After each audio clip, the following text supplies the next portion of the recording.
Hello there and welcome to a new video on this channel. We are finally into 2021. 2020 was a year and a half for so many reasons, but today we are finally into 2021, and this is going to be one of my first videos of 2021, and I'm so excited just to be here, and a new year on this channel, and a new year, hopefully get to go to the cinemas again this year, hopefully get to see Wonder Woman 1984, which I really want to see at the moment, but I haven't got around to see because I can't go to the cinemas. But I'm not talking about Wonder Woman 1984 today, although I really want to go and see it. I'm not talking about that today. No, today I'm talking about something I actually saw in 2020. So yes, we got that difficult year behind us, but actually I'm going to talk about one film that I didn't actually get to talk about that came out in 2020. So today, I'm actually talking about my favourite film that I saw in 2020.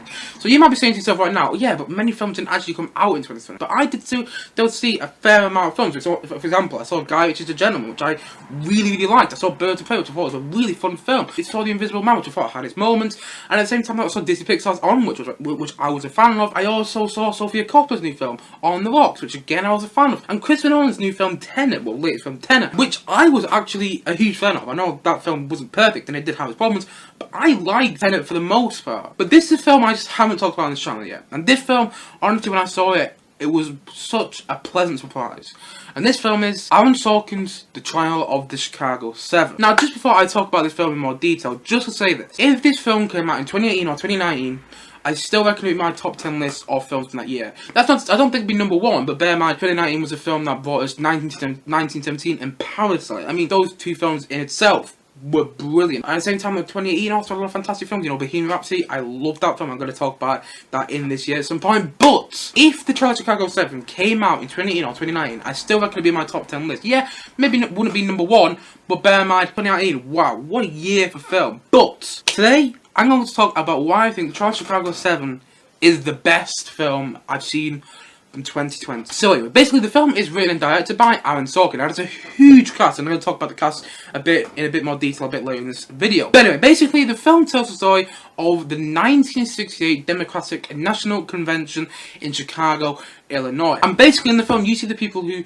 supposedly organised the protest, who were the uprising and the protest, the reason the protest happened surrounding the National Democratic Convention. And you see that happen in the film, and there are a lot of characters coming in and out of it. And a lot of famous people as well, a lot of famous people from real life history. For example, Bobby Seale pops up, played by Yahya Abdul-Mateen II. I might pronounce his name, I apologize if I am. If you don't know who Bobby Seale is, basically he was one of the co-founders of the Black Panther movement, not the Black Panther film, which came out in 2018. No, the Black Panther movement of the 1960s. And you actually see him pop up. He had nothing to do with the protest at all. He wasn't really there. He was in Chicago, but he wasn't actually at the protest. But he's on trial, and that's a bit of an interesting storyline to watch in the film. And by the way, I'm going to talk about the performances in a bit more detail very shortly. But Yahya Abdul-Mateen II, again, apologies for pronouncing his name wrong, is absolutely fantastic. He's incredible in this film. Honestly, he really is. But at the same time, though, the film isn't done in a chronological linear-like fashion. Because yes, you do get the trial, and yes, you do get to see the protest happen, but it's not done in chronological order. The story is actually structured similar to The Social Network, a film which Aaron Sorkin actually acted as a writer on. By the way, The Social Network is a brilliant film. If anyone hasn't watched that yet, go and check it out. But anyway, basically, the film is structured similar to The Social Network. Basically, what happens is you get the prologue leading up to the protest at the start of the film. By the way, the prologue is brilliant. But anyway, then you get the titles for the film, but then you jump straight to the courtroom, you jump straight to the haven't and you meet all the characters, and you haven't actually seen the protest. You don't really actually see the protest take place till later on in the film. And when you actually see them take place, it's when like certain people on trial, and you know, recapping, you know, certain events which were taking place during the protest. And it's a really interesting way to do it. It's a non-linear like fashion, and it's really interesting to watch.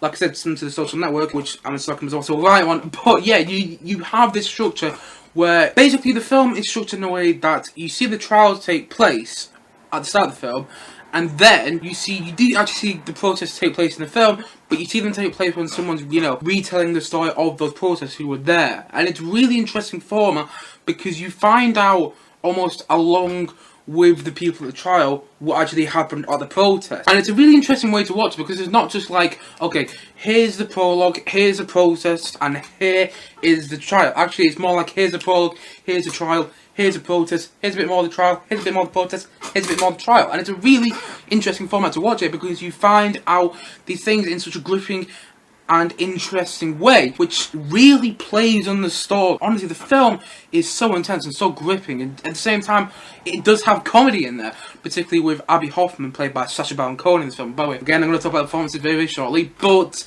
Honestly, he's got some really funny comedy there, some laugh out moments where I remember I was laughing out loud about 10-20 minutes in, and I really didn't expect to. And at the same time, the film also had this fantastic prologue, and just in the prologue itself, which basically tells you all about who these characters are, and it's in a very unique way, by the way. You literally get an introduction to these characters, and then, by the way, there's a lot of characters in the film. Basically, the introduction to the Chicago 7 in 7 minutes. In around about 7 minutes, just in the prologue, and that is brilliant. That really is. Just the way it's introduced all the characters, you know, okay, that's Bobby Seale, okay, that's Eddie Redmayne's character, okay, that's Abby Hoffman, played by Sacha Baron Cohen, that's Jeremy Strong's character, okay, that's that, you know, it's really interesting to watch. That just introduction threw me in, and it sets the pace for the film, because, yes, you might be sitting there, you might be going to yourself, okay, yes, it's a courtroom drama, but it's so fast-paced, and it's so well written that it's not just a courtroom drama. Yes, it's a courtroom drama, but at the same time, it's really fast-paced, it's really well written, that it never felt like a courtroom drama. Like, I was sitting down to watch the film thinking, oh, it's going to be a bit boring or a bit tedious. But actually, it never was. I was on the edge of my seat for so many scenes in the film because it was so well written and it was so fast paced. And going on to the reasons why the film worked so well for me. The three big reasons this film worked so well for me was the writing and I suppose the direction as well, which goes into that in a way with this film, the performances, and the film within itself. But let's talk about the writing a sec. Aaron Sorkin, who wrote the film, who also actually acted as writer and director on the film, is one of the best living writers. Honestly, he has written some of the best films over the past 20 years. And honestly, he also wrote one of the most famous TV series ever made. I haven't actually seen it, I would like to, The West Wing. But, honestly, such a fantastic director, and that really shines through in this film. It really does. The writing from Aaron Sorkin is brilliant. And this was only his second time directing as well. Like, he directed Molly's Game in, I want to say, 2018, I might be wrong there. I haven't actually seen Molly's Game. I'm actually intrigued to go and see it now, because that was actually another film which is written and directed by Aaron Sorkin. But, I haven't seen that film, but after watching this film, I'm very intrigued to, not gonna lie. But anyway, basically, his writing in the film is so poignant, because you'll get this moment where you just look like two characters having a conversation, but then something poignant just be said in that conversation, you just go, oh, wow, that's so good writing. And at the same time, the direction is brilliant and elevates this true story to something so entertaining and so fantastic to watch on the screen. Honestly, yes, it's a true story, and yes, you do have those very serious moments, but it's elevated in the film because of the writing and because of the direction. I think Aaron Sorkin did an absolutely fantastic job. A lot of people have been criticising the end of the film. I think the end of the film is actually fantastic. I was watching the end of the film going, yeah, thank you, that's brilliant. And a lot of people criticising, I actually think the end of the film was one of the most memorable moments in my opinion. But anyway, let's talk about performances. I've been building this up a bit. Let's talk about performance in the film. Honestly, this film has such a star-studded cast. Honestly, Sacha Baron Cohen's in it. And by the way, Sacha Baron Cohen, I'm a huge fan of Borat. I like the first Borat very much. I laughed my head on that one. The second one's good, it's got its moments, but ultimately it's not as good as the first one. But I'm actually a fan of Sacha Baron Cohen. But his performance in the film, it's Oscar. If he doesn't get nominated for an Oscar, I would be so surprised. I really want him to win, actually, because he's absolutely fantastic. Sacha Baron Cohen was an absolute standout performance as well. He brings comedy, he brings seriousness, and he brings such fantastic scenes just in his performance alone, and honestly, he's fantastic in the film.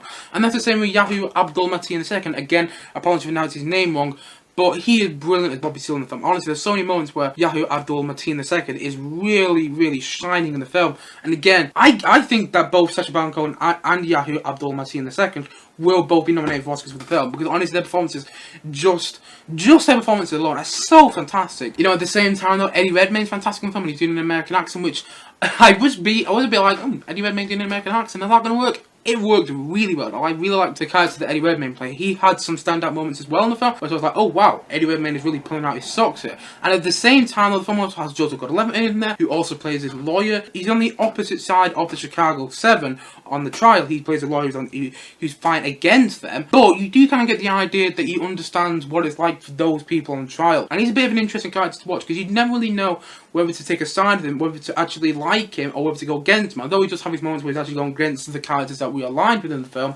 actually he does have moments where you're like, oh, okay, he does actually have a heart, and he understands what happened with the trial, and he understands why it happened. At the same time, you also get Frank Langella, who plays a courtroom judge in the trial, who's, I'm not going to spoil it in case anyone hasn't seen the film, but he's not exactly a nice judge to some of the people on trial. That's all I'm going to say. But Frank Langella was brilliant in the film. At the same time, you also get Jeremy Strong in the film. He plays Abby Hoffman, played by Sacha Baron Cohen. He plays like he's a sister. He plays the one that's always with Abby Hoffman in the film, and he's great in the film. And at the same time, though, the film also brings Michael Keaton in at one stage. And I was like, okay, all these people are giving off all these fantastic performances.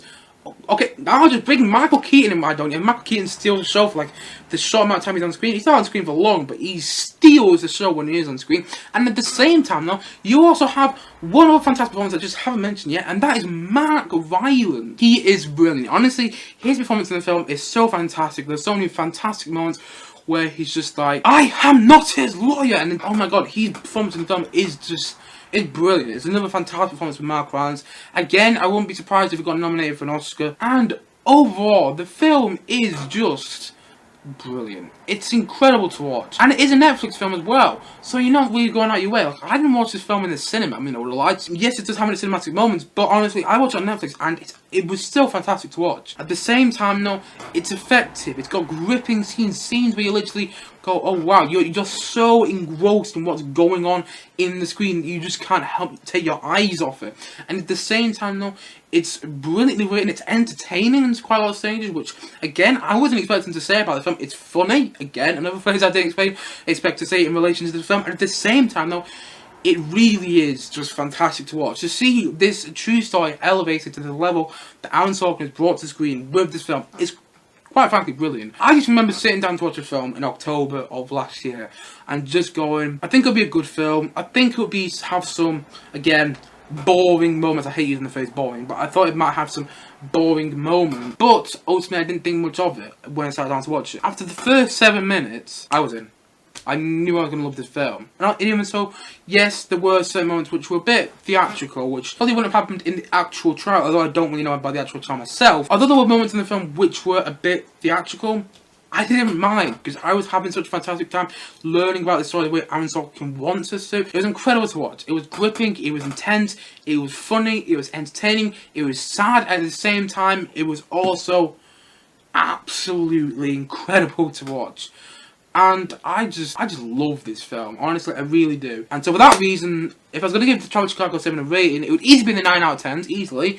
But if I'm going to go precise and really think about it, I'm going to go, I'm going to say it's a 9.3 out of 10. Honestly, I can't say this enough. If this film came out in 2018 or 2019, I still could be in my top 10 list. Just because it came out in 2020 doesn't mean I don't think any less of it. 2020 did bring out some good films in my opinion. Like, I was a huge fan of Sofia Coppola's new film, On the Rocks, which I probably will talk about in a separate video in the near distant future. But I was also a fan of some of the other films that came out in the past year that I just haven't got around to talking about. But, the thing is with this film, when I was watching it, it just left such an impact on me that I just couldn't help but think, wow, like, it's an incredible film, and it really is. It will leave you with such an impact. It's well written. It's got good direction in my opinion.